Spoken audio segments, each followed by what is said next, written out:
the respective committees for their input pursuant to provisions of Standing Order 131. In this regard, I request the leader of Majority Party to convene the Departmental Committee on Labour and Social Welfare and the chairperson of the Departmental Committee on the Administration and National Security with a view of charting a way forward before the said business is reached during the afternoon sitting. Having said that, may I remind the honourable members that today's sitting has come at a time when the country is witnessing a spike in the number of COVID-19 pandemic infection, and indeed stated by the Ministry of Health. In this regard, I urge honourable members to continue strictly adhering to the Ministry of Health protocols issued for prevention of the pandemic. In particular, the honourable members to the concerted effort of flattening the curve of the COVID-19 pandemic infection in the country. The House is accordingly guided, and I thank you, honourable members.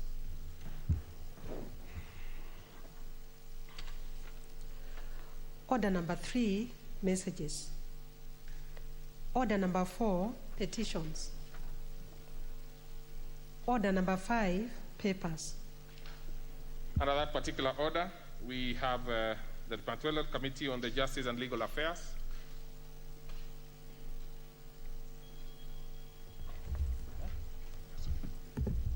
Thank you, Mr. Speaker. Mr. Speaker, sir, I beg to lay the following paper on the table of the House today, Wednesday, May 19, 2021, this morning's session. The report of the Departmental Committee on Justice and Legal Affairs on its consideration of a nominee for the appointment as the Chief Justice of the Republic of Kenya. Thank you, sir. Very well. So then we go to the next order. Order number 6, notices of motion. That actually is again to be done by the Chairperson, Justice and Legal Affairs Committee. So you have the floor, Chair. It's a busy day for you today.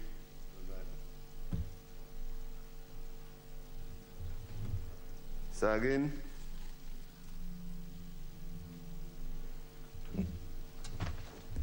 I beg to give notice of the following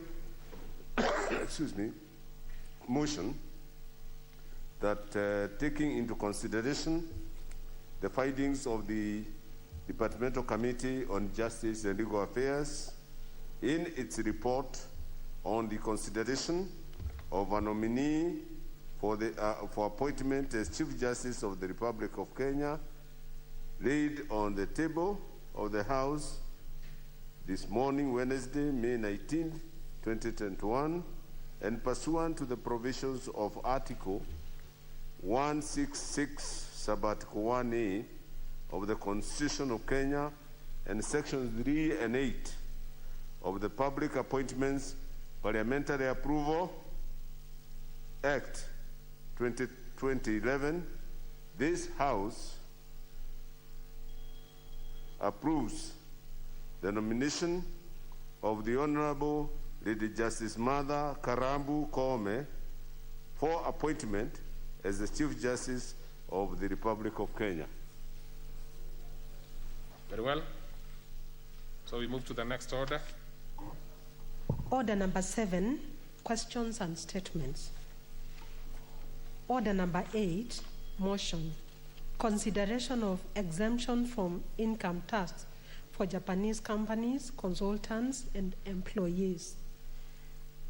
Okay, that one will be moved by the Committee on Finance. Oh, delegated legislation, sorry. The Honorable Kamket, member for Tiati. Proceed. Mr. Speaker, sir,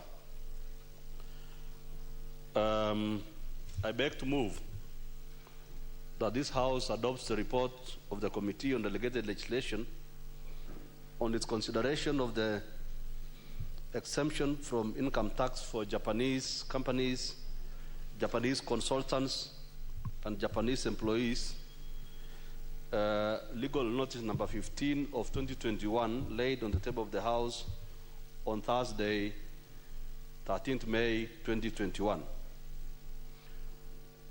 Mr. Speaker, sir, I believe honorable members have been able to get the report of the committee from the table office so that they're able to follow this motion. The legal basis, Mr. Speaker, for granting an exemption as contained in legal notice number 15 of 2021 is stipulated in section 13(2) of the Income Tax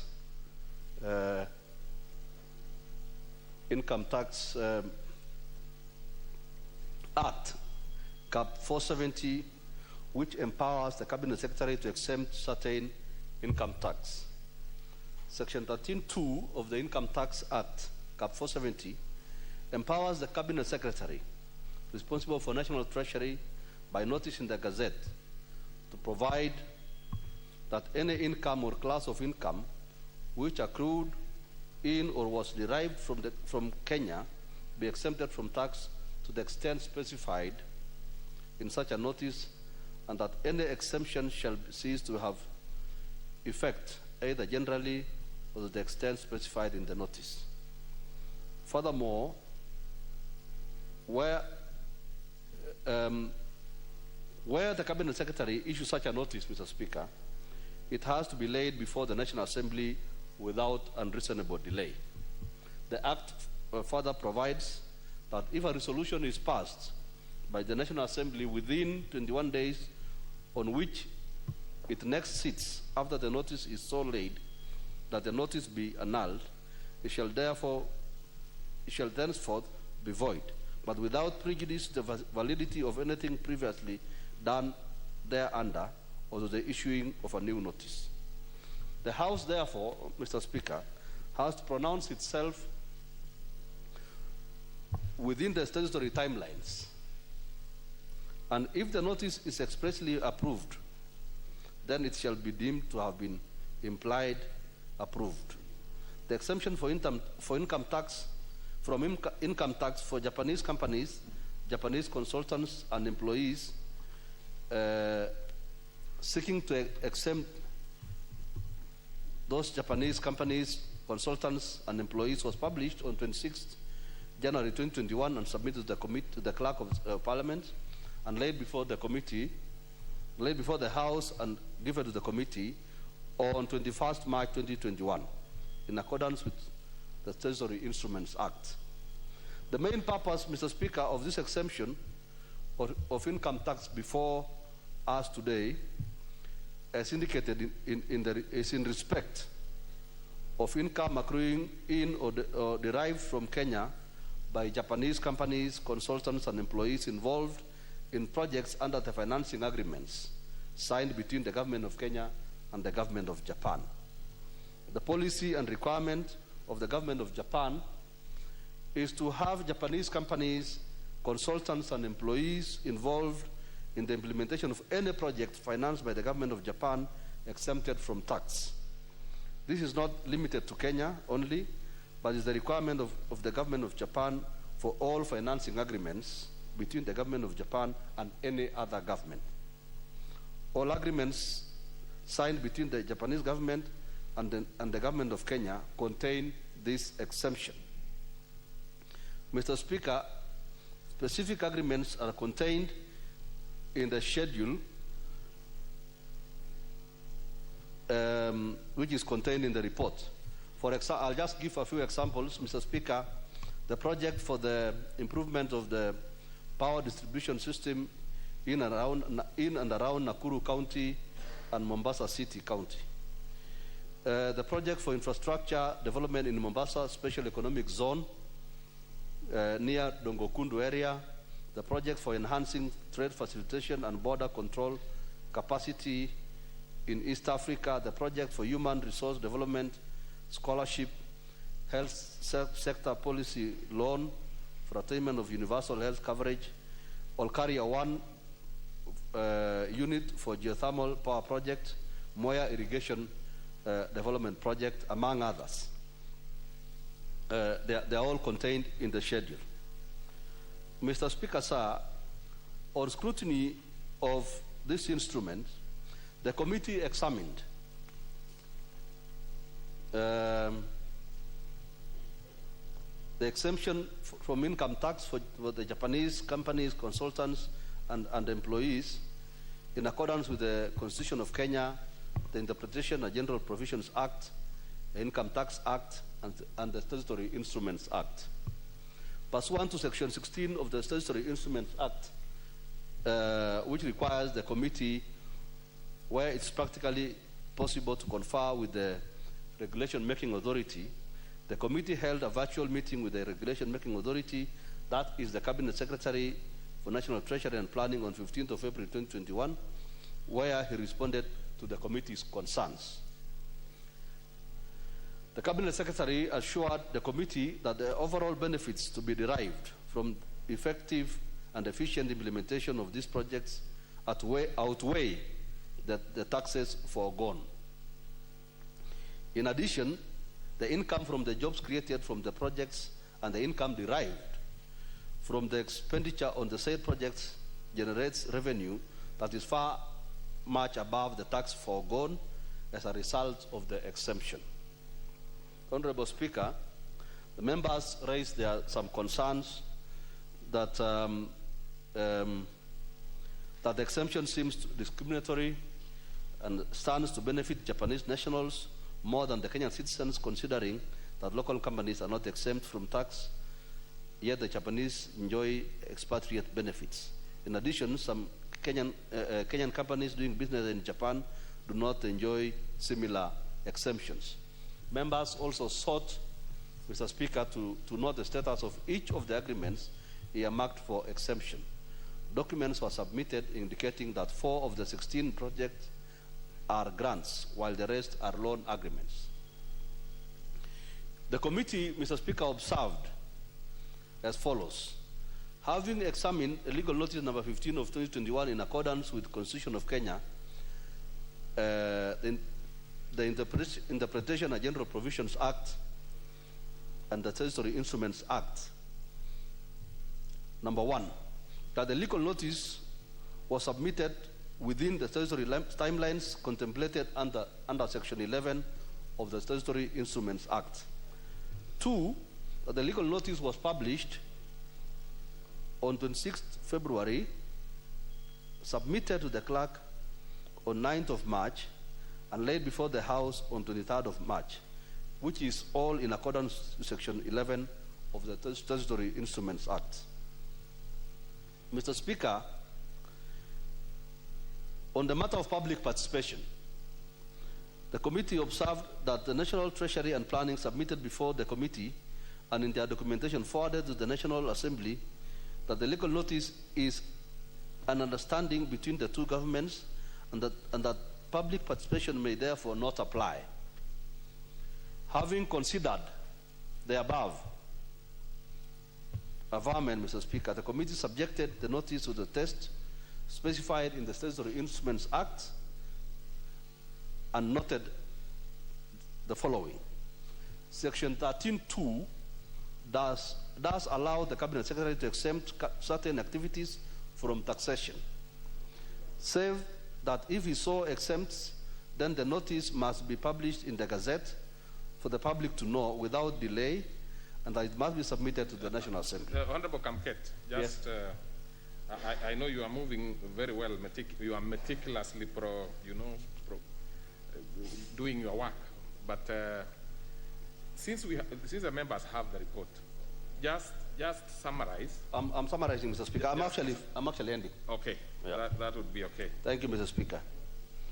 Mr. Speaker, therefore, the recommendation is that pursuant to Standing Order number 210-4, and having examined, Mr. Speaker, legal notice number 15 of 2021 in line with the Constitution, the Interpretation and General Provisions Act, the Income Tax Act, and the Statutory Instruments Act, the committee recommends, Mr. Speaker, sir, that the House approves the exemption from income tax for Japanese companies, Japanese consultants, and Japanese employees in accordance with Section 62 of the Income Tax Act, Cap 470. Mr. Speaker, sir, I beg to move and ask my Vice Chairman, the Honorable Njagagwa, to second. I thank you, Mr. Speaker. Honorable Njagagwa, in the same spirit of summary,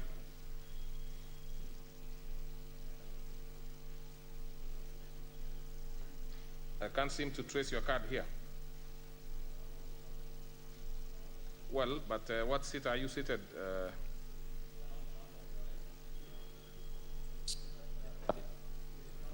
There you have number now. 19. Number 19. Actually, it's 161 from my end. Thank you very much, Honorable Speaker. I know you are in a hurry because of the next motion that is coming. No, I'm not in a hurry at all. We have specific times until 1 p.m. So I'm just saying that we should summarize. And by the way, this goes to even the next, the mover of the next motion. Motion. We really don't need a lot of details. I believe members, once they have the report, they can be able to, get it easily. So we don't really need to take a lot of time. I'm not saying specifically to touch you, the Honorable Njagagwa. Thank you, Speaker. Generally. Thank you, Speaker. Generally, I will say this. Not that I stand guided by you. Sorry. Yes. In support of what my chairman has said, this is an agreement purely between the government of Kenya and the Japanese government. What the Japanese government is seeking is to get an exemption of its employees and companies and their consultants for the work that they do to Kenya or that they do in Kenya. Basically, this is for the monies that they give to Kenya as grants or loans, that they are saying, we have brought in this kind of money, exempt our people, exempt our consultants, exempt our employees from paying income tax in Kenya. Purely because even from where they are coming from in Japan, they're also they're paying their income tax. So, Mr. Speaker, having had my chair, and having had the CS for National Treasury, Mr. Yakuri Atan, via virtual meeting, he was able to explain and expound why we should give this exemption. And as a committee, in as much as there are issues raised, do Kenyan companies that do business in Japan, do they get the same kind of exemption? Now that we leave to the Ministry of Foreign Affairs and the Kenyan government in its totality to negotiate such exemptions for Kenyan companies doing business in Japan or other countries that give us money.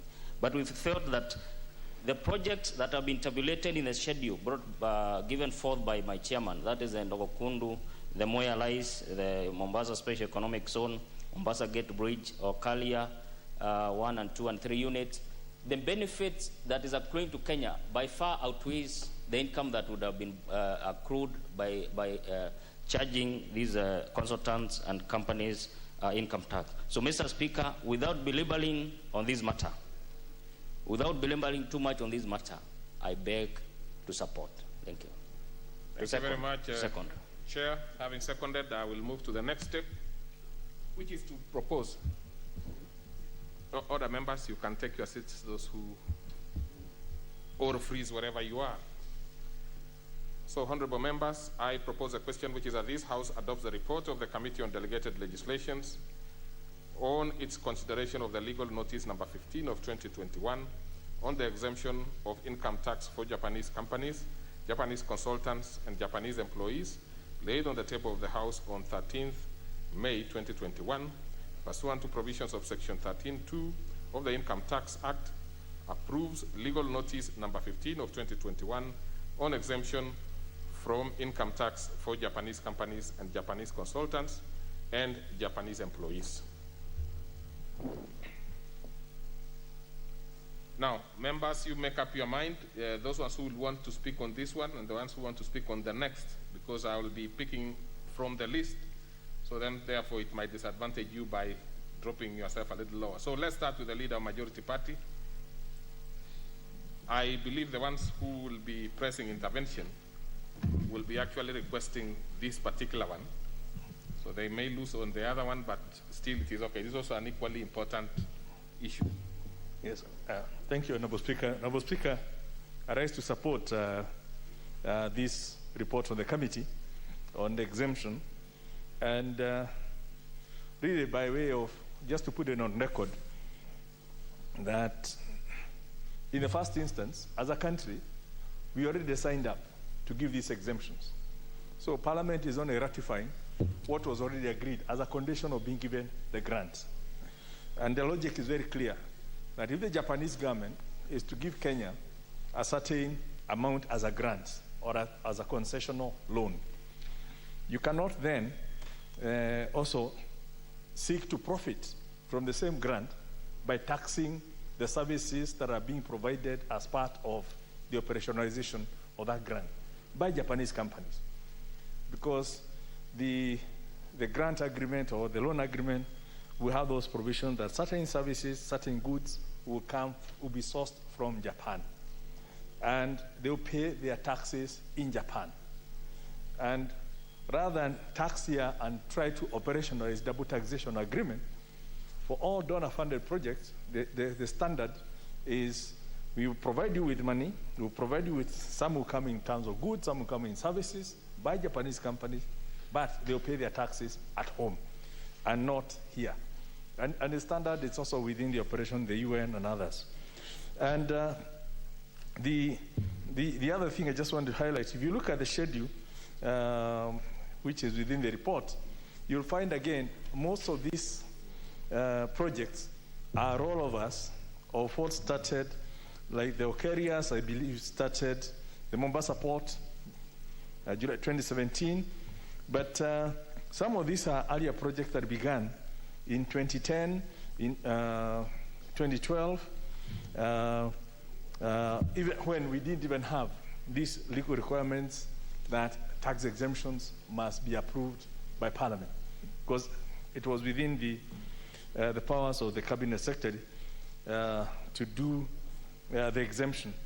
But now, because of some of the changes that we did, it now requires this matter to come to Parliament. So basically, we are only ratifying what would ordinarily have been done, what was already included in the financing agreement, and the observation by the committee that Kenyan companies doing business in Japan are not getting similar treatment is really comparing apples with oranges, because Kenya is not giving grants or concessional loans to Japan that require that Kenyan companies supplying goods or services in Japan will be exempted. If we did that, then we could ask for reciprocity. And I think that's I just want to have that on record for the Hansard for future generations to know the rationale for doing this and not the reciprocity with the Kenyan companies. And with those remarks, Honorable Speaker, these are self-evident, self-automating issue that we signed up, we received the money, we received the loans, so we must do our bit, which is basically ratifying the conditions of the loan and the grant that we will receive goods and services from Japan without taxing for those services or income earned from them, because that is the only thing that makes sense to the Japanese in giving the loan to Kenya. And I'm sure we'll probably have several other issues coming of other countries. So with those remarks, I beg to support.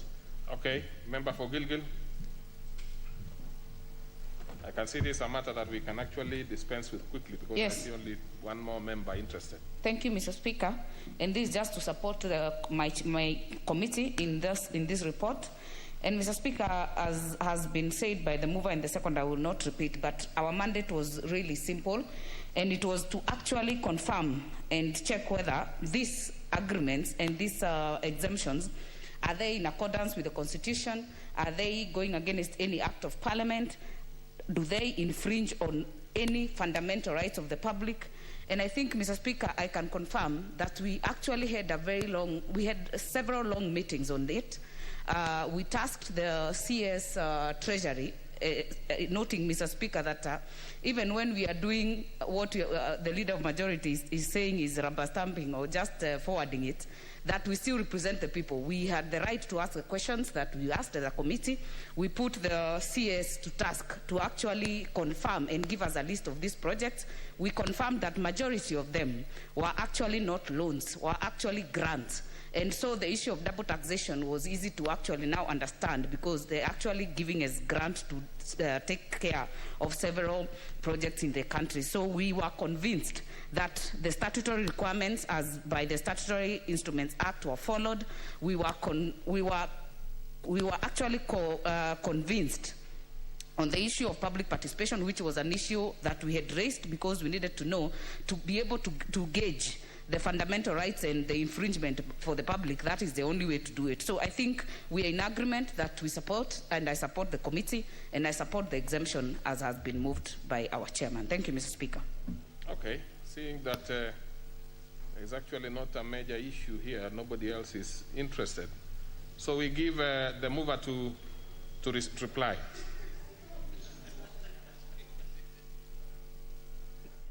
Order, members. Order, members. Order. Member for Baraka. Mr. Speaker, thank you very much. I had asked members to place it at the intervention. No member had done that, so proceed and reply. Mr. Speaker, sir, I want to thank my Vice Chairman for ably stating the way it is. I thank the Leader of Majority for actually clarifying that if we want the matter of reciprocity to apply to us, we must pull up our socks, improve our economy, so that we are able to do as Kenyans, give grants to Japan, so that we can be able to ask for reciprocity. And I thank Honorable Martha for supporting the motion. I beg to reply. Honorable members, I do what is required to be done, which is to put the question.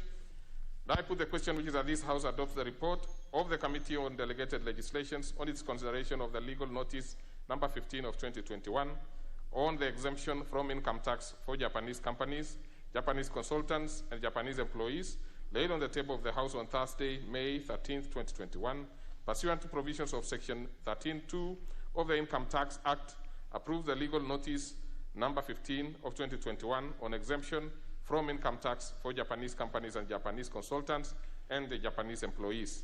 Will as many as of that opinion say aye? Aye. Many as of a contrary opinion say nay? The ayes have it. Next order. Order number 9, special motion. Consideration of a nominee for appointment as the Chief Justice of the Republic of Kenya. Okay, what is it? I'm surprised, Honorable Kamket, that after your motion has passed, what is out of order with your motion passing? Yes, you have it. Mr. Speaker, I'm rising, Mr. Speaker, I'll need your guidance, Mr. Speaker, on a matter that I think is of national importance. Mr. Speaker, I am concerned about the whereabouts of our Speaker. Mr. Speaker, we have been reading in the media that our Speaker is under some spell somewhere. He's been put in quarantine for about 8 days or 10 days in some place. How safe, Mr. Speaker, is our Speaker? Order. We want to be assured as members of this august House that the Honorable Speaker is safe and is in good health wherever he's being held by those people who would not know who they are. Now, you know, Honorable Kamket, and you have been a speaker yourself, of course, of an entity which is much smaller than this one, and you know for sure that the person who sits on the chair is actually the speaker. Yes. Now, if you're asking about the health of the speaker, well, that is normally, you know, there is that confidentiality. But I can assure you, because the speaker and his deputy interact on many issues, that the speaker is completely safe. Now, if there be a quarantine, which I do not know which quarantine you refer to, it is definitely not a medical quarantine. So, and especially now because there are issues to do with COVID and the rest, it should be clear that the speaker is not under any quarantine whatsoever. Now, the speaker, like every other occasion, has many things that he does and attends to, and he's attending to one of them.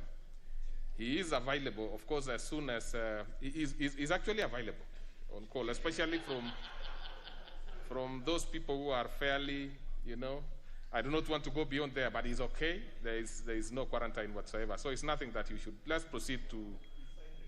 Yeah? By the way, did you read the Gazette notice? He's the one who signed it. He's actually on top of everything. Yeah, or anything else that I hear you've read on press and others, I'm not going to get involved because I am not completely briefed on that. The brief that I have is that it's perfectly in order. So let's proceed. Proceed. We are moving the next motion, that is by the chairperson, Jailak. Have you called the order? Yes, you have. So proceed. In the same spirit that anything that is detailed in your report, you really don't need to repeat it, the members can read. You pick those salient areas, then we can be able to dispense with every activity that we have, because we only have today to deal with these matters that were set out by the Speaker. Thank you, sir. Formally, let me set out the motion.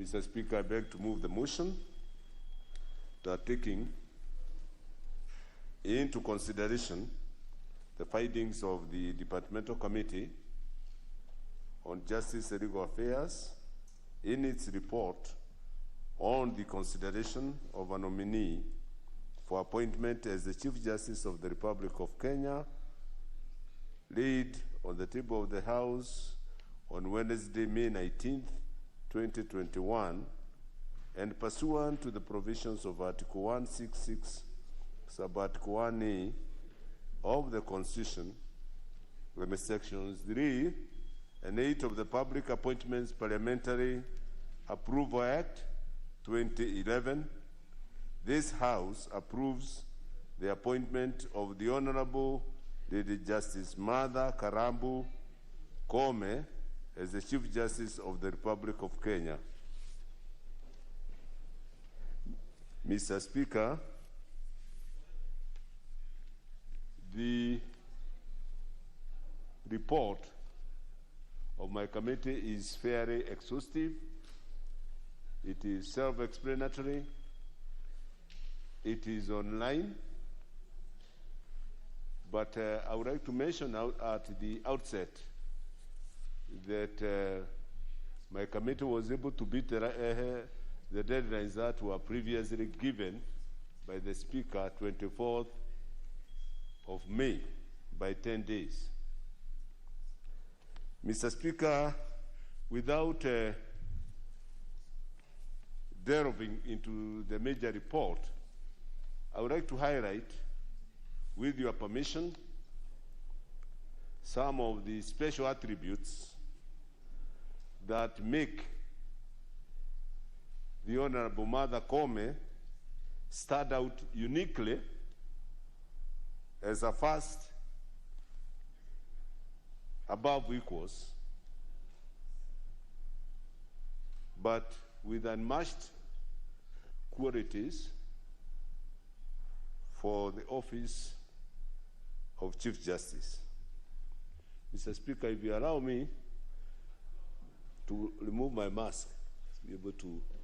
I'm very uncomfortable. Yes, I have kept distance. With that, as you can see. You see, we have been very consistent in asking members. It's only that you are in an N95, so it is interfering with your. Yes.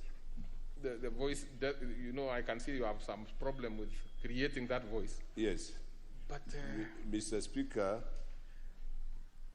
you need to wear the mask. You will be brief anyway, so put the mask.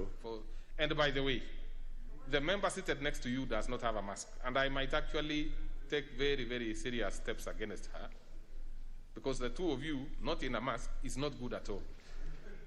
We take your advice. Yes, so proceed.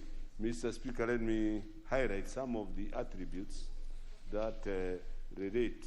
And by the way, we can hear you very well. Proceed, please. The judge is a wife, mother, and has a solid family background, has very sound educational and professional background, wide experience in family law, children's rights, and human rights.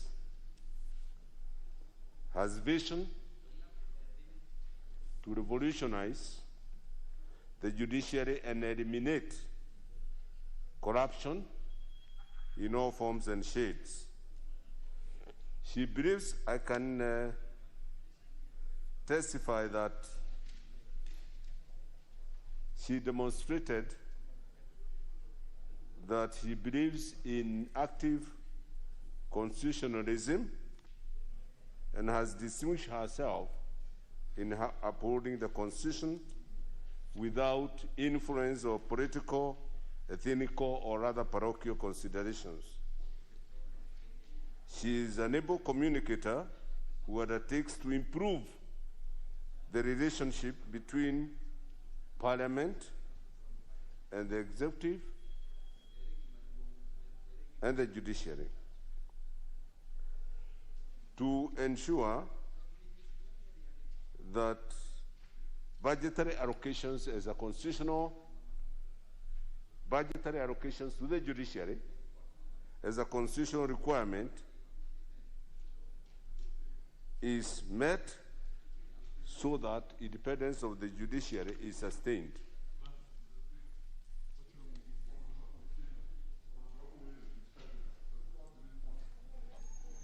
Honorable Babu Awino, I know you are a first-timer. Something called a phone is not allowed within the chamber because, you know, you are actually out of order, really. You need to apologize for, you know, if, in fact, without even hiding it, you are actually standing up to do that.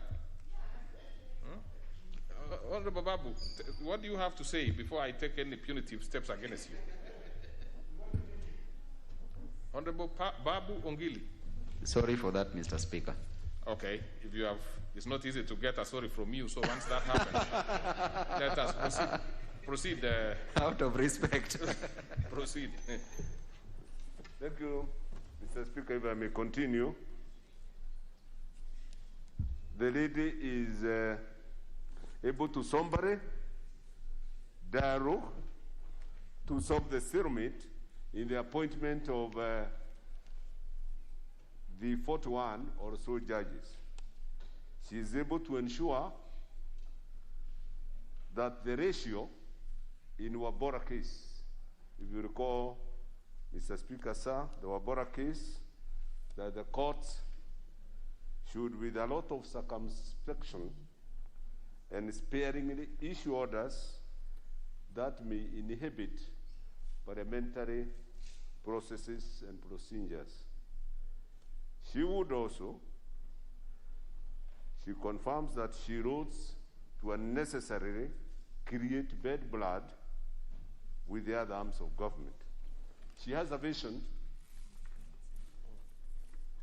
to ensure wide access to justice, and this she demonstrated at a previous station in Kitare when she extended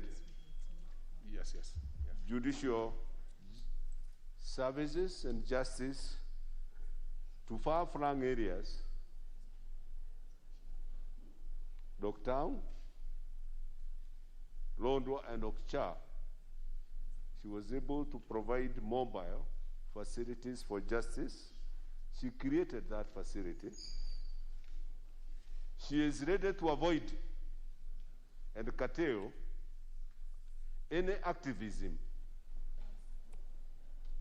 and experimental, new and untried areas of jurisprudence. Particularly, Mr. Speaker, she is ready, able and willing to breathe life to Article 259 of our Constitution, which the relevant passage is that this Constitution shall be construed, interpreted in a manner that, most important, there are 4 considerations, but the last one is crucial one, that in a manner that contributes to good governance. And on the same article, she says she is able to ensure that the law will always be speaking.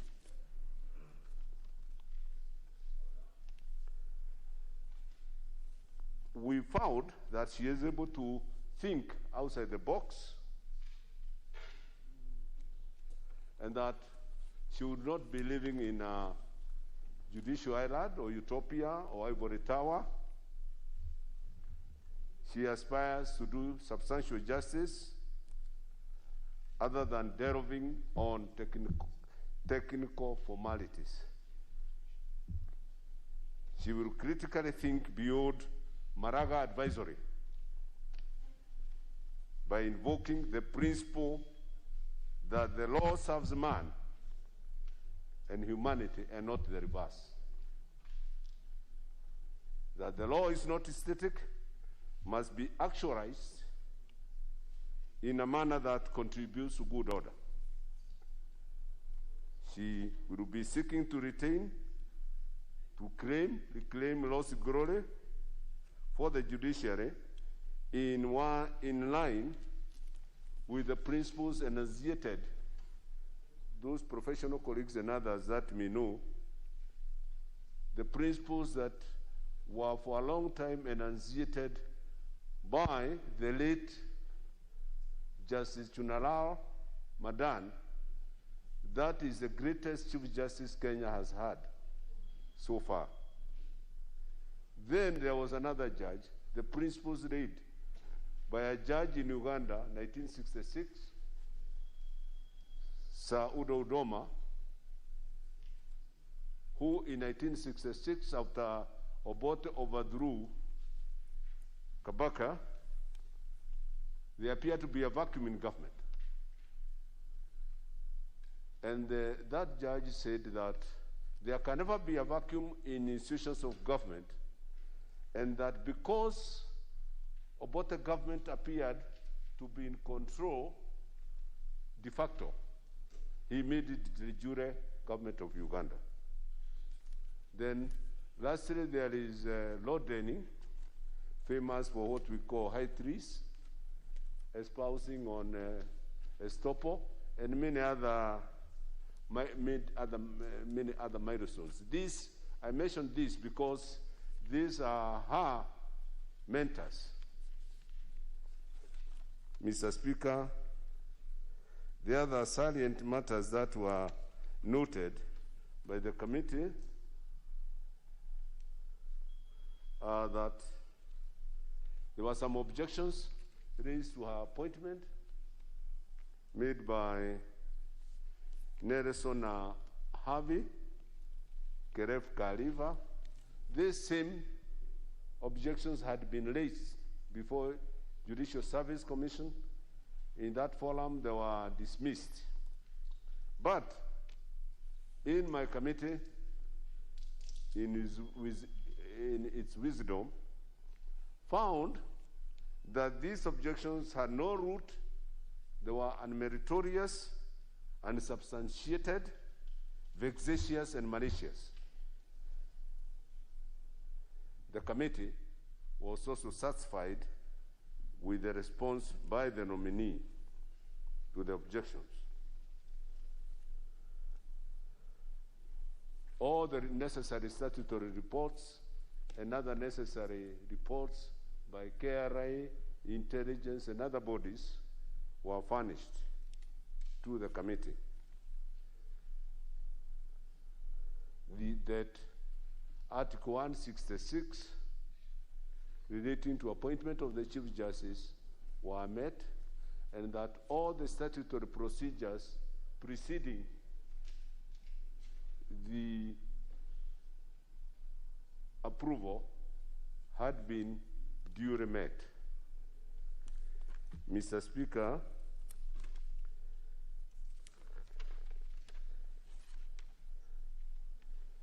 now that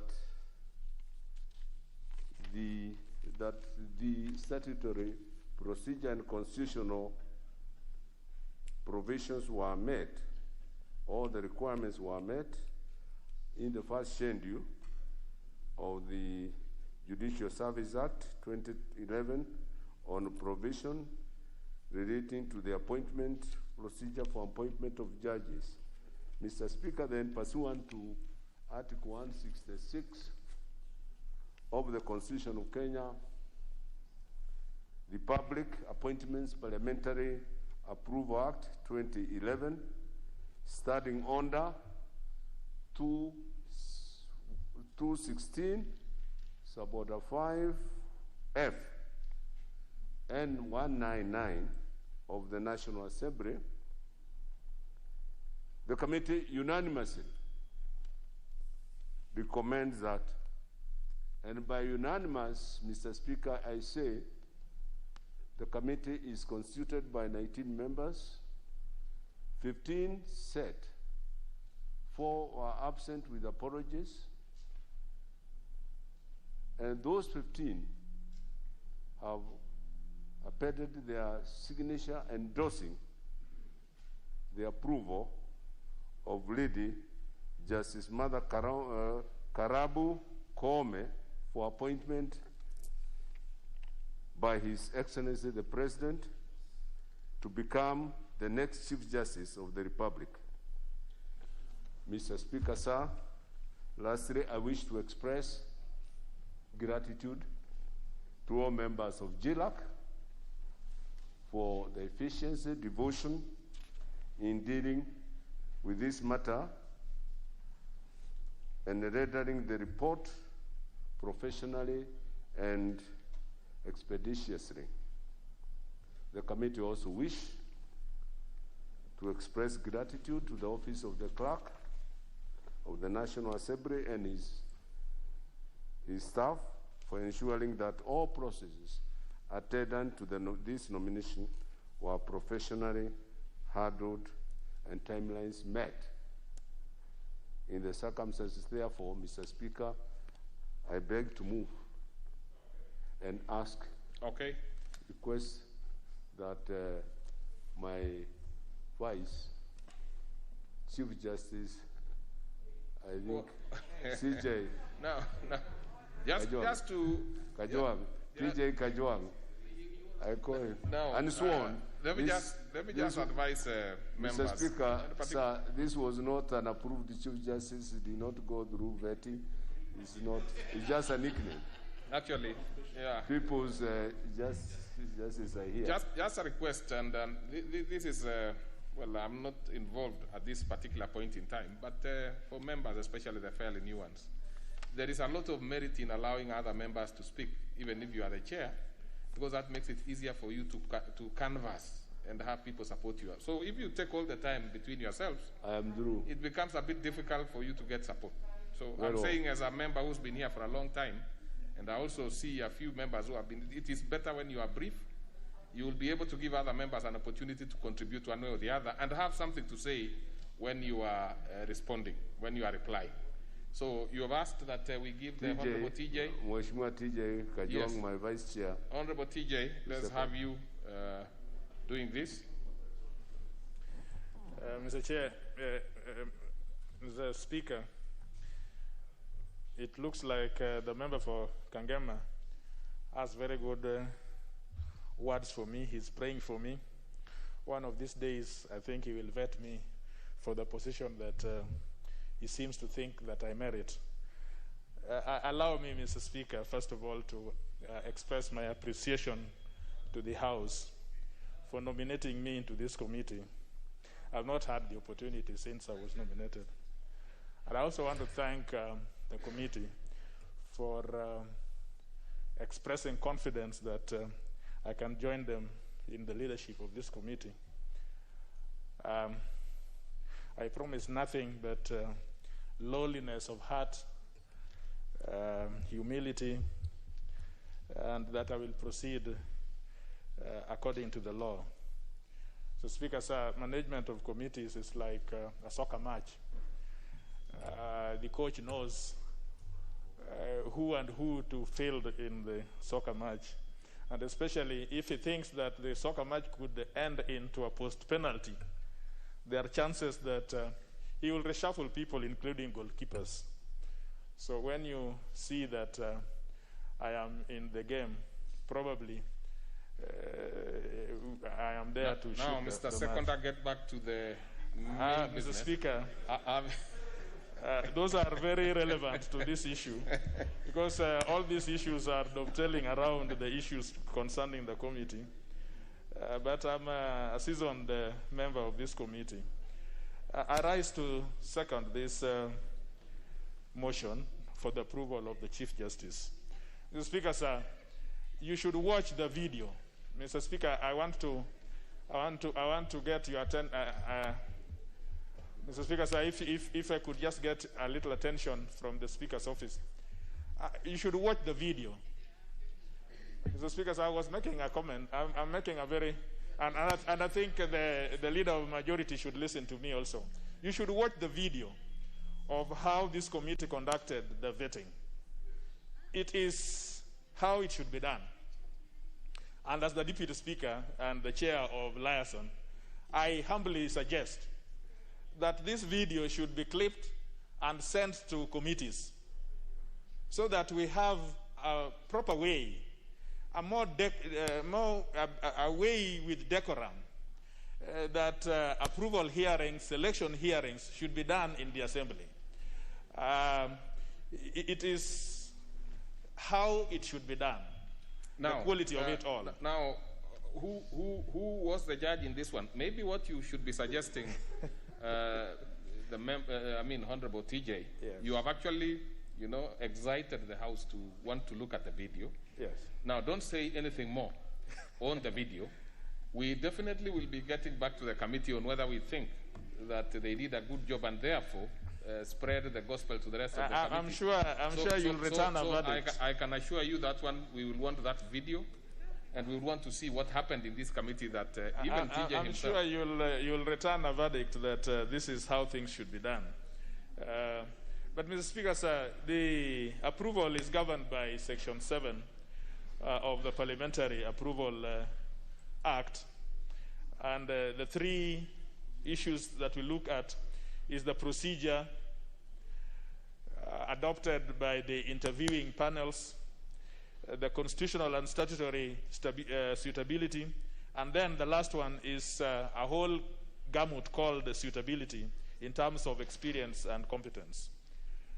The report is replete with specific findings on the procedure that was adopted, the constitutional and statutory competences that the Lady Chief Justice exhibited, and issues on suitability. And you will find that in every of those issues, we have made specific recommendations approving the competence of Lady Chief Justice Martha Koome. But I don't want to spend time on that because that is in the report. I just want to speak to Lady Justice Koome. I'm sure wherever she is, she would be delighted to hear the National Assembly speak to her, because this is the last time she's in our hands doing the vetting and the approval. I would want Chief Justice, when she is in office, to quickly look at Article 254, which is reporting by commissions and independent office. Mr. Speaker, sir, you know that in this article, every end of financial year, the commission, including the judiciary, will report to the Parliament, will submit a report to the President and to Parliament. The President, the people before Chief Justice Martha Koome took a rather condescending attitude to the National Assembly, arguing that they could not come to the jurisdiction of National Assembly to make reports. They would rather send the registrar. We would want to see a Chief Justice who knows who respects institutions.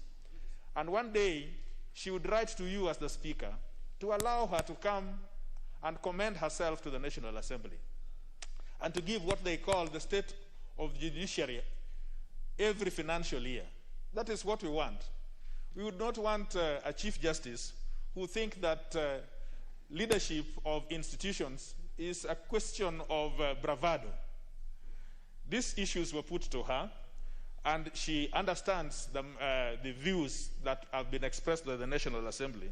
And I'm sure that she would look at Article 254 very closely, and we will want to have a relationship between the judiciary and the legislature in a mature manner which is beneficial to everyone. The question of independence of judiciary is a bothersome issue, Mr. Speaker. You know, nobody complains, nobody undermines the independence of judiciary. Just like the legislature is independent. But if you are not careful, this issue called independence of the judiciary could be a big elephant in the house. We must start talking about it, because we are talking about excesses of the executive. We are talking sometimes about excesses in legislature, but it would seem that this issue about independence of judiciary is an issue that Kenyans need to look at. Otherwise, we can see a situation where we are getting into what is called judicial capture, or what is called judicial activism, all under the aegis of independence of judiciary. Mr. Speaker, sir, I hear sometimes people talk, and recently when there was a decision of the High Court, many people are saying, oh, don't criticize those judges. Don't say things about those judges. Why not? These are people who are exercising authority delegated to them. We as legislators, we are criticized all the time. And it is good. It is the only time that public are able to engage with us. And so, when they make judicial decisions the way they did, I see no reason why Kenyans cannot have learned response and learned engagement with the merits of the decisions that they make. But the Chief Justice, I think, now knows that the question of independence of judiciary, without assaulting on it, but there must be a clear balance, because we live in this country, all of us. You choose to be independent, but you still live in this country.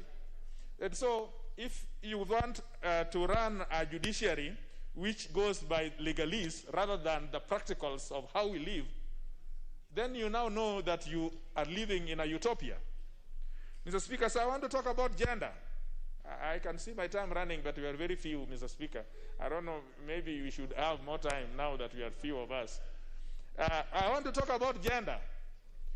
The Chief Justice very well knows that the office of the Chief Justice, as well as the office of the Deputy Chief Justice, are both of one's gender. Now they should know that with that in mind, for the time that they will be in that office, there is another gender that is watching them, how they are going to exercise themselves. Mr. Speaker, sir, a few minutes to talk about gender. Honorable TJ, whether you are going to talk about gender or anything else, you see, Honorable TJ, it's the same argument I had with your chair, that you see yourselves and the committee really went through this issue. So you probably need less time yourselves. Now, I just want you to second. Speaker, sir, you remember there were a few engagements we had with the Speaker. One minute. Yes, TJ. there is the other gender. There is the other gender that is watching. And we would want to be comfortable. For the first time, power is in the hands of two people. We want to see how they are going to exercise this power where both genders are concerned.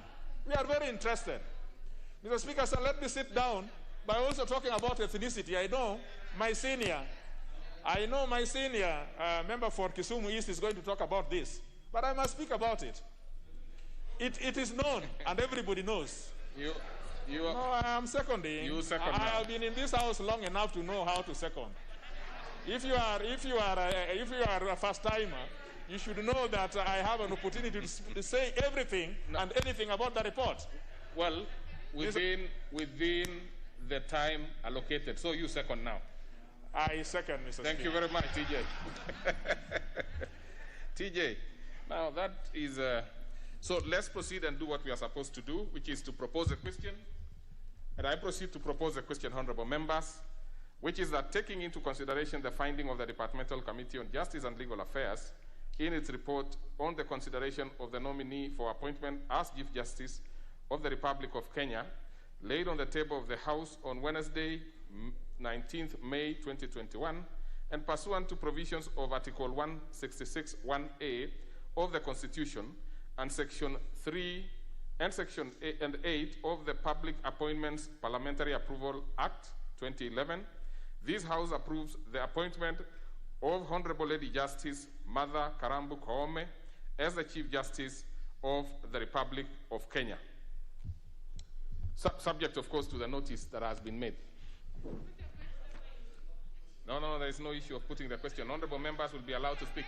What is it, the member for Mbere North?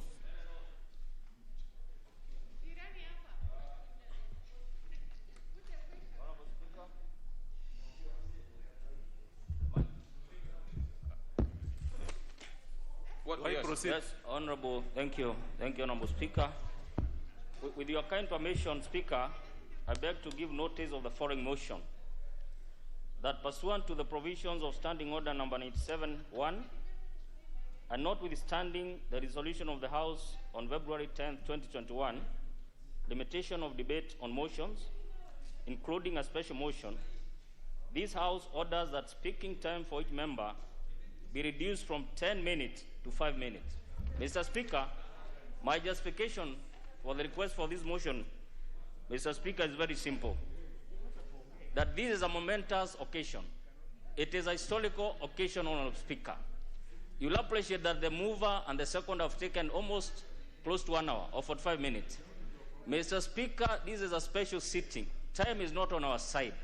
If we take the same amount of time, 10 minutes, and many of us want to speak in support of this motion, this is a lady who is assuming the office, Mr. Speaker, of the Chief Justice. And I have no doubt, going by the report that has been tabled by the mover, that if all of us, Mr. Speaker, were to take the entire 10 minutes, we will not give justice to this motion. And it is on that basis, Honorable Speaker, that I beg you, and I urge this House to find favor in my request that, Mr. Speaker, we limit ourselves to 5 minutes. Don't spend more time. If you are now, honorable members, just to give you an overview, we have about 30 members who want to contribute. That should help you in making your decision one way or the other. But as far as I'm concerned, it's for you, the members, to make your decision. So that the honorable member for Imenti North has made a request. Mbere. I said Mbere. I didn't say Imenti. I said Mbere. Mbere North. I know that particular member very well. I went to school with him. Actually, he went to school with me. I think it's the other way around. So that he wants that we limit debate to 5 minutes. Will as many as of that opinion say aye? Aye. And as of a contrary opinion say nay? The ayes have it. So 5 minutes for every member. We might ask the leader majority to relax a bit. Then he will have an opportunity to maybe have some more minutes, or based on his office. Can we start with the member for? I know the leader majority, of course, has a. But let's give a few other members first. Let's start with Honorable Dawood, followed by Honorable Ambugu Munene, followed by Gitonga Murugara. In that order, so that we save time. Thank you, Mr. Speaker. Mr. Speaker, I want to say, first of all, I want to thank the JSC for nominating Honorable Justice Lady Martha Koome. And Mr. Speaker, the committee of JLAC, I want to thank them sincerely. I was there in that committee as a friend of the committee because Justice Lady Martha Koome comes from my constituency, and she comes from Kidio village in Muiteria, which is in North Imenti. Mr. Speaker, I agree with the Vice Chair when he said people should watch the video because, Mr. Speaker, I was in that in the sitting on the approval. And the questions they were asking, I was very, very scared initially that if this is the way we are going to be vetting people, then I think nobody will go through, because I've been to many vetting when I was in the finance committee, and it used to be like a rubber stamp. But that day, I was glad of the questions which the JLAC committee asked, especially Mheshimiwa from Kisumu, Mheshimiwa Alago Lodge, Senior Counsel, when he asked Justice Martha Koome whether it would prick her conscience to come from the same area of the judiciary headed by somebody from the same mountain area. And Justice Koome replied very well, in the sense that she said where she comes from or where she was born, she did not choose to be born from there. And that is what should be the case in this country, Mr. Speaker. Like for myself, I come from Nordimenti, and nobody would expect me to be a member of Nordimenti, but that is the way we need to change our country. That is what we need to change our mindset, Mr. Speaker. Mr. Speaker, when Justice Martha Koome talked about all the things she would do in the judiciary in her 100 days, I believe she's a woman who is a woman of integrity, a lady who can do what she says. Because, Mr. Speaker, I have dealt with her when she was assisting us in one of the schools she's been through, Mbeo Primary. And, Mr. Speaker, she's a very good mentor. Let me tell, she gives her time and energy, because she mentored the children of Mbeo Primary. And, Mr. Speaker, when we as a country are grappling with the two-thirds gender principle, and now we are getting the two-thirds gender principle in the third arm of government, I think that should be the best thing which can happen to this country, because that goes to show that we are serious with the gender principle.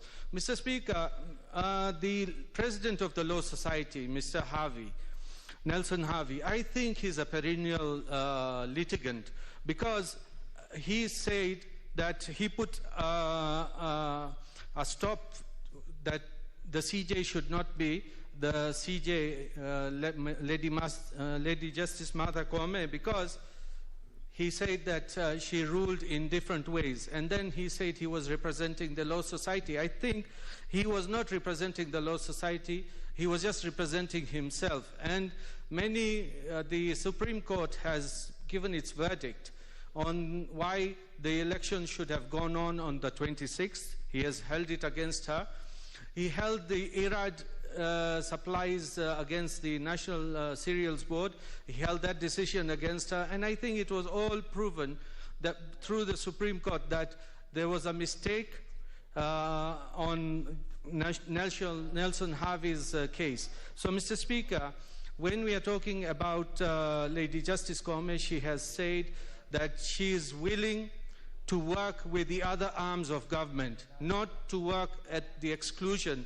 The judiciary is one part of the government, and she is ready to talk to the other arms of government so that we can have the judges who have not been sworn in, who have got no integrity issues, that they will be sworn in once she speaks to His Excellency the President. And I think once we have got that, then we should, on the question of the elections, Mr. Speaker, Lady Justice said, yes, there will be elections, as everybody knows, that in August 2022 we'll have elections. So at that time, the matter of the mountain will not be there, because it will be anybody who gives himself or herself to be chosen as the head of the executive. Whoever wins will be the head of executive, and it doesn't have to be that it has to be somebody from the mountain or the other place. Mr. Speaker, I want to say that she has even promised that she will sort out the land issues which are a headache in the judiciary. She will sort out the judiciary fund as well, Mr. Speaker, and I think with those when she does what she's promised to do, we should have a good judiciary, which is listening, and she'll come give us a address of the nation, either from the judiciary side. Thank you, Mr. Speaker, and I urge members. Very well, thank you. I will be putting the mic on for members I've mentioned so that we don't waste time. So even before you finish and you don't press it off. Proceed. Thank you, Mr. Speaker, for giving me this chance to also contribute in support of the nomination and approval by our committee of Justice Martha Koome to be the next Chief Justice. Mr. Speaker, this lady has what it takes. First of all, she has good experience, that 3 years of experience, Mr. Speaker, and this experience is both in the bar and also in the bench. She has, before she became a judge, she had practiced law for 15 years, and in the bench, she has been a judge for cumulative 18 years. These are a person who has gone through the rank from the High Court to Court of Appeal, and eventually we hope to the apex of this court. Mr. Speaker, during the interview with the legal committee, Lady Koome exhibited integrity, and also she came out as a person who really supports family, a lot of family values, Mr. Speaker. And in the judiciary, in the bench, we need someone who supports the family, because you all know that the family is the institution which bound the country together. Far from that, apart from our experience, she came out as someone who understands what a Chief Justice should do and should be all about. Someone who leads one arm of government, but at the same time, as she maintained the independence of the judiciary, because she was very clear that given the chance, she will ensure that the judiciary is absolutely independent. And that's what we want. All Kenyans of goodwill want a very independent judiciary. But she also acknowledged that judiciary or judges do not live in a vacuum. In terms of giving services, they are interdependent, that the three arms of government must work together when giving services to the Kenyans. And she assured us that because she has good negotiation and diplomatic skills, if we approve her nomination and she's appointed eventually by the president, she's going to ensure that the judiciary is fully served by, first of all, negotiating on how to have the 41 judges, Mr. Speaker, appointed, so that the judiciary is not clogged down by the many and the numerous cases which are pending before both the Court of Appeal, the High Court, and generally in the whole judiciary. But she also acknowledged that judges and even the magistrates, when making their decision, they make errors. They are not infallible. They make mistakes.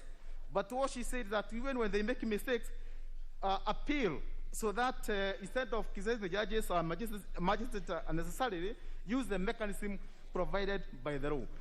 The most important question was, is she a progressive? Is she going to introduce activism in the judiciary? But she was very clear that she's a progressive liberal, and she's going to ensure that all decisions the courts make are guided by the Constitution of Kenya. And that is the most important thing, that whatever decision the courts make in a term, ensure that they are guided by the Constitution of the Republic, of the 2010 Constitution, which should be the case actually. Lastly, Mr. Speaker, we have to appreciate that she will be the first female Chief Justice. Kenya has had a number of about 23. Time is over, so you have supported anyway. So we'll give Honorable Murugara, but Murugara, you'll be next, because I have had some complaints that the ladies have not spoken. So I will interchange. So we will have the Honorable Member for Gilgil coming before you as you prepare.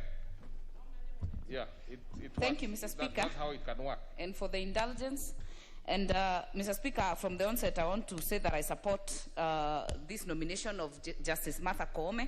It is indeed a historic moment to have one arm of the government in this country being led by a woman. We are proud, Mr. Speaker, and not only led by a woman, also deputized by one as it is. And I want to assure Honorable TJ Kajoang that we have been watching you in the other arms of government. So this time we say sit back and take notes, because I have no doubt that Martha Koome will do us proud. And Mr. Speaker, I say that in cognizant and knowing very well that if a woman fails in whatever position, it is seen like the whole gender fails. It does not apply for men. If a man fails, it is seen as one. But when a woman does, so she also knows the weight on her shoulder. And Mr. Speaker, the issue of her professionalism has been demonstrated in the report.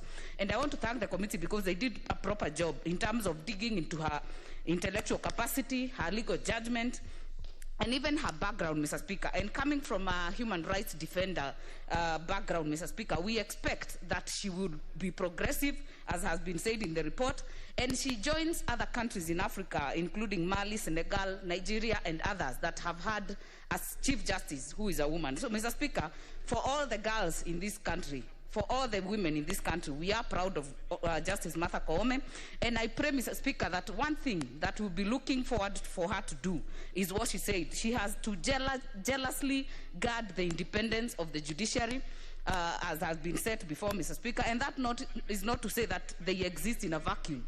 It must be interdependent, even with the other arms of government, but at the same time, ensuring that the independence is guarded. Mr. Speaker, I also hope that she will be at the forefront, because she has done it before in her career, to bringing justice closer to the people. In terms of the mobile clinics, I hope this time, Mr. Speaker, she will do an overhaul. She will ensure that the backlog in the courts of this country, Mr. Speaker, are reduced. Because we have seen people who have had court cases that drag for 20, 25 years. You even die before even knowing your verdict. So I hope that she will be at the forefront to ensure that she has improved that. And Mr. Speaker, I want to note, even for people who have had matters in the courts recently, this COVID time, something I've noted from the judiciary is that if you have a matter in court and it is mentioned or it has a ruling, they actually send you a text message to tell you your matter was heard, to tell you your matter was listened to, and whatever happened to it. So I hope that this can also teach us, even as we embrace virtual participation, even in court, that she will put more resources in terms of ensuring there are enough magistrates and improving our ratio to ensure that this justice is actually commensurate to the number of people seeking these services. Mr. Speaker, I hope that the issue that she spoke to of operationalizing the judiciary fund is also something else I'll be looking forward to see. But more importantly, she must know that she's a trailblazer. She has set the pace, and we are watching. And not only the other gender, even us who are her gender are watching, because we know that she has opened doors and broken a glass ceiling to be the first Chief Justice of this nation. And I support, Mr. Speaker. Thank you, Mr. Speaker. Mr. Speaker, allow me to add my voice to support the report of the Justice and Legal Affairs Committee. And may I say from the outset that Lady Justice Martha Koome has experience that is unmatched. It all begins with her own career as a young advocate during the clamor for multi-party reforms in the country in the late 80s and early 90s, when we were actually under the Canon dictatorship. She was actually able to stand out and speak for Kenyans. Lady Justice Martha Koome has also worked well on human rights and rights of the underprivileged, especially in the family law. That makes her stand out as a person who is actually amiable to the citizens of Kenya. She has worked as a judge of the High Court and the Court of Appeal, and she has rendered exemplary service. This is a plus for her. However, as it appears we are going to approve her and she's going to be appointed, it is important I point out to the incoming Chief Justice that first and foremost, Lady Justice Martha Koome must guard zealously, jealously, and religiously the following, without any reservations. Number one is the independence of the judiciary. No doubt whatsoever. We know for sure in Kenya it is under attack and it must be protected.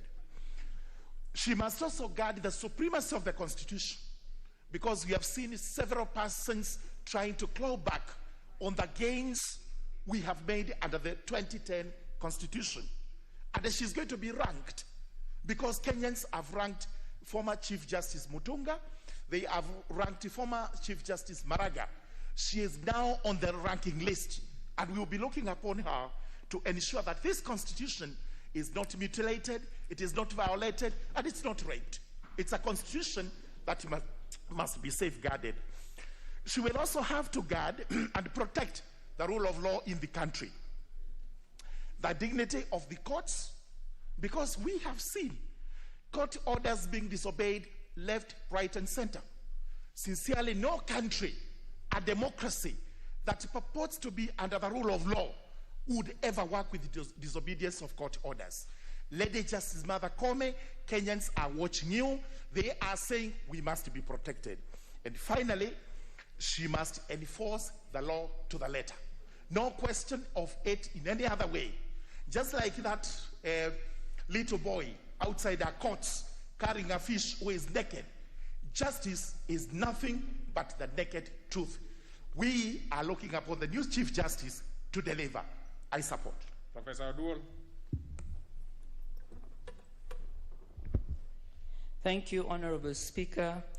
Honorable Speaker, from the onset, I'd like to thank the committee and to also indeed acknowledge that not only listening to what they indicated and what is in the report, I take this opportunity to indicate my support, Honorable Speaker, because we stand at a historic moment in our country, Honorable Speaker.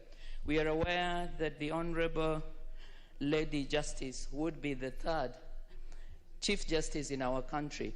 And Honorable Speaker, I would like, as I support, to indicate that what is coming out clearly, Honorable Speaker, is that we find that leadership, whether it is at the judiciary or any other area, is gender neutral. It seeks to look at competence.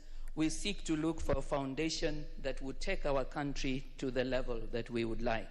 And so, Honorable Speaker, as I support the committee and indeed confirm that the Honorable Lady Chief Justice Martha Koome is suitable, I do it by looking really at the question that what we are looking at is a historic moment from the point of view that we do have a lady that would be coming in for the first time. But Honorable Speaker, I use it to celebrate the demonstration that leadership, that competence, that indeed what it is that we need to help us sustain the forward-looking significant progress that we have seen in the judiciary will indeed be fulfilled. Honorable Speaker, I conclude by saying that it has also been said that women and men do lead differently. And I know the Honorable and my senior, T.J. Kajwang, did indicate that the other gender will be watching. I conclude by indicating that there is a difference in terms of the way women and men lead. And the women, Honorable Speaker, it has been proven, tend to listen a lot more. They tend to engage, and they tend to be much more ready to negotiate and to ensure that everybody is taken on board. And so I am glad that as we look at the fear that sometimes we have of excesses, we shall find in the Honorable Lady Justice Martha Koome opportunity for interdependence, opportunity for negotiation. Thank you, Honorable Speaker. I support. You actually did it in exactly 2.5 minutes. Honorable Maure, maybe that is to tell us actually how you would be leading.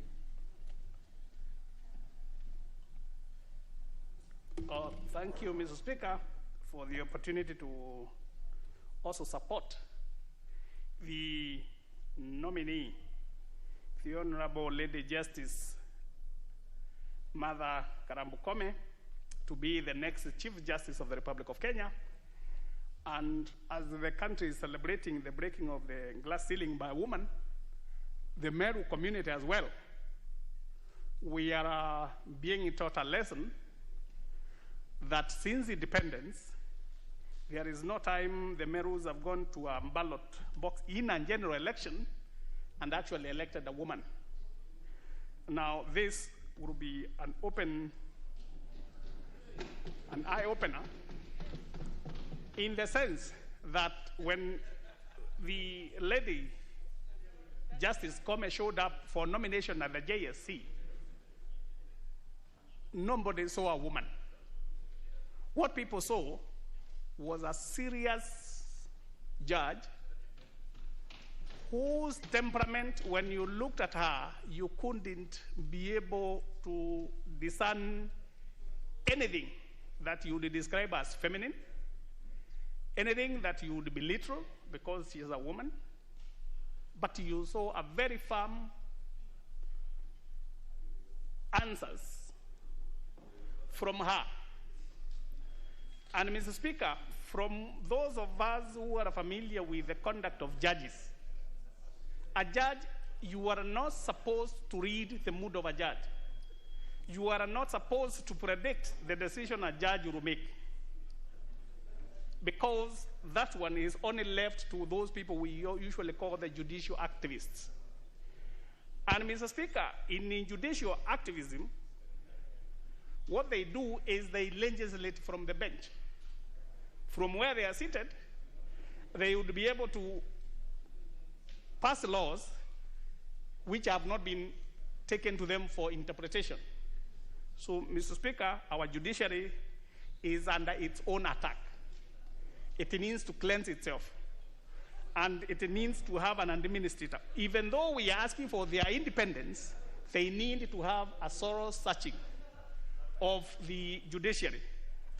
So, Mr. Speaker, what we need, the judges that we are supporting to lead a separate arm of government, the independence is not absolute. It's supposed to be controlled within that judiciary so that we don't have issues that can come out and expose the activism in that judiciary.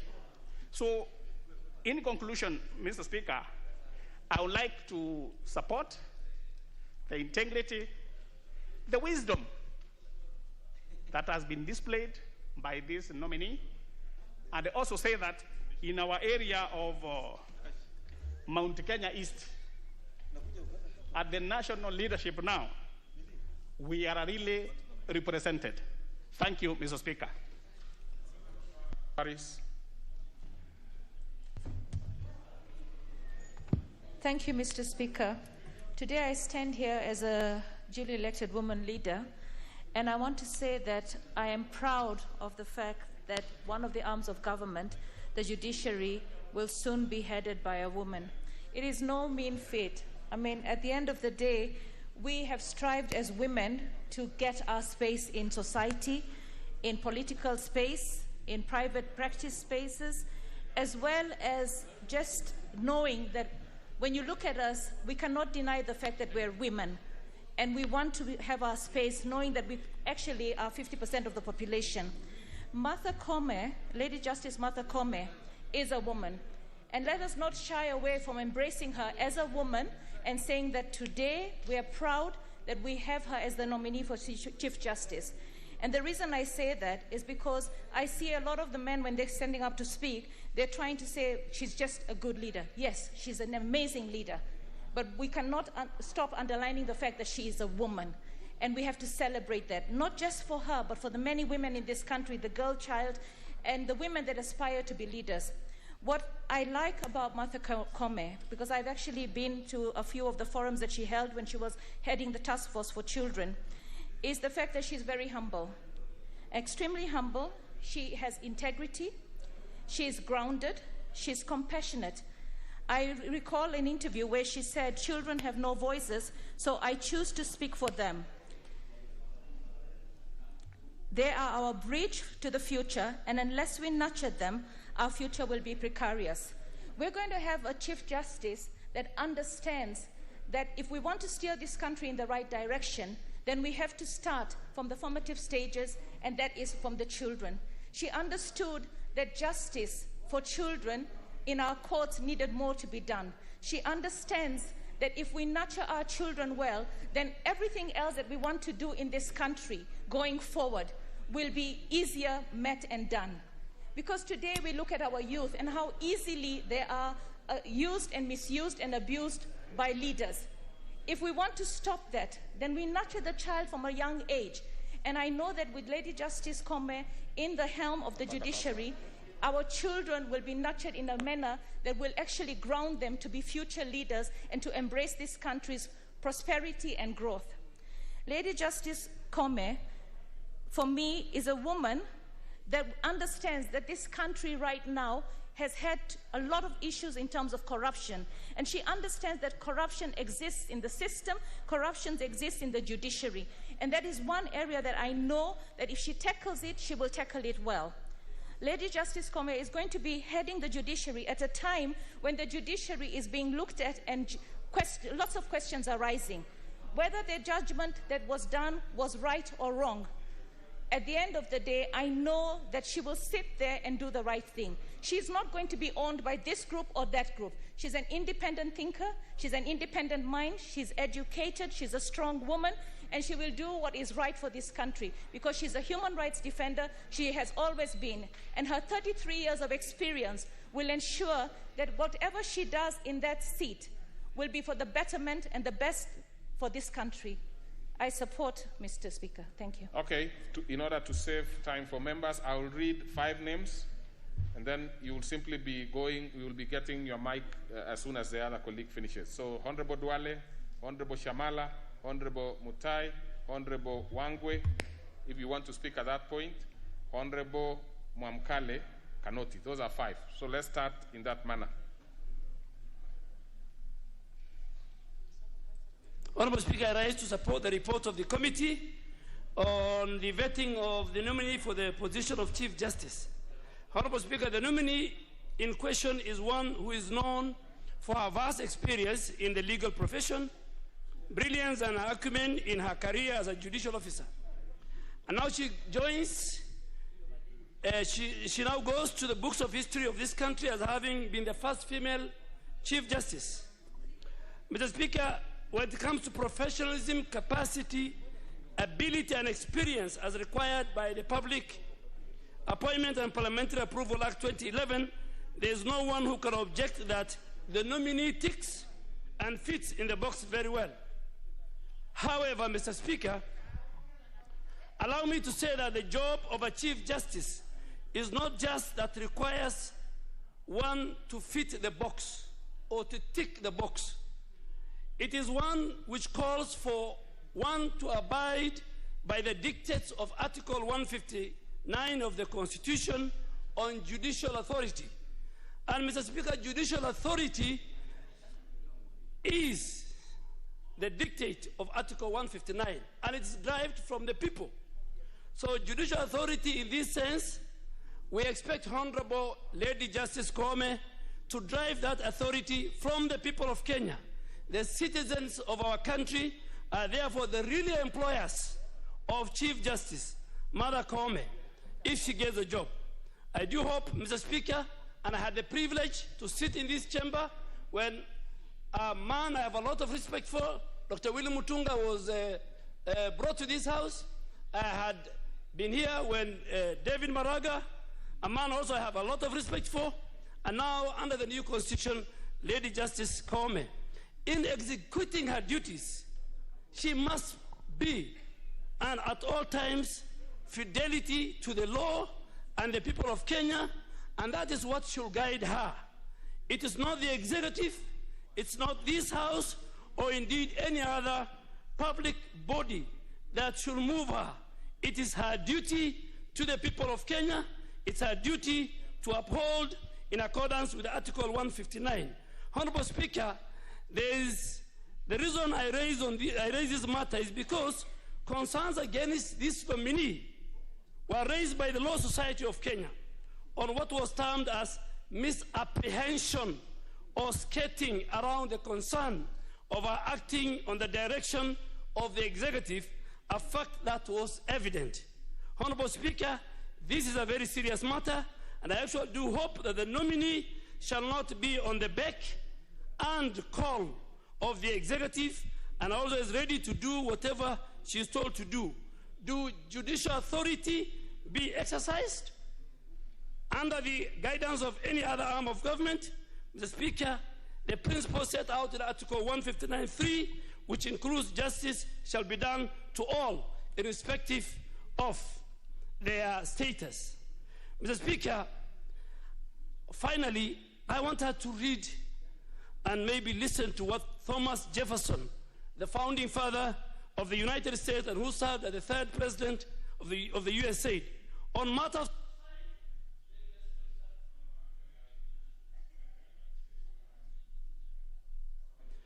Jefferson said, on matters of style, swim with the current. On matters of principle, stand like a rock, like Justice Odunga, Justice Joel, Justice Madeka, Justice Chacha Mwita, and Justice Nga. And this House must respect the judiciary. As a minority, when the rubber hits the road, the people who will save this country, the people who will follow the Constitution as both in spirit and letter, is the arm of the judiciary. Independence of the judiciary, Mr. Speaker, she is not from Meru. She is not from Mount Kenya East. She is the Chief Justice of the Republic of Kenya. And I hope she will follow what Honorable Willie Mutunga stood for, what Honorable Justice David Maraga stood for, and we are watching her as the people of Kenya. Thank you. You nowadays quote too much of these very serious philosophers. Proceed, Honorable Mutai. My sister Shamala can go ahead. Actually, in that order, yes, I'm sorry. Actually, that order, I'm yes, not jumping. Yes, you are right. Yes. Thank you. Right. Thank you, Mr. Speaker, sir. Mr. Speaker, I rise today to support the recommendations and the report of the Justice and Legal Affairs Committee for that the Honorable Lady Justice Martha Koome do be approved by this august House. Mr. Speaker, there are three things that stood out for me when it came to this particular nominee. She demonstrated for Kenya, amongst other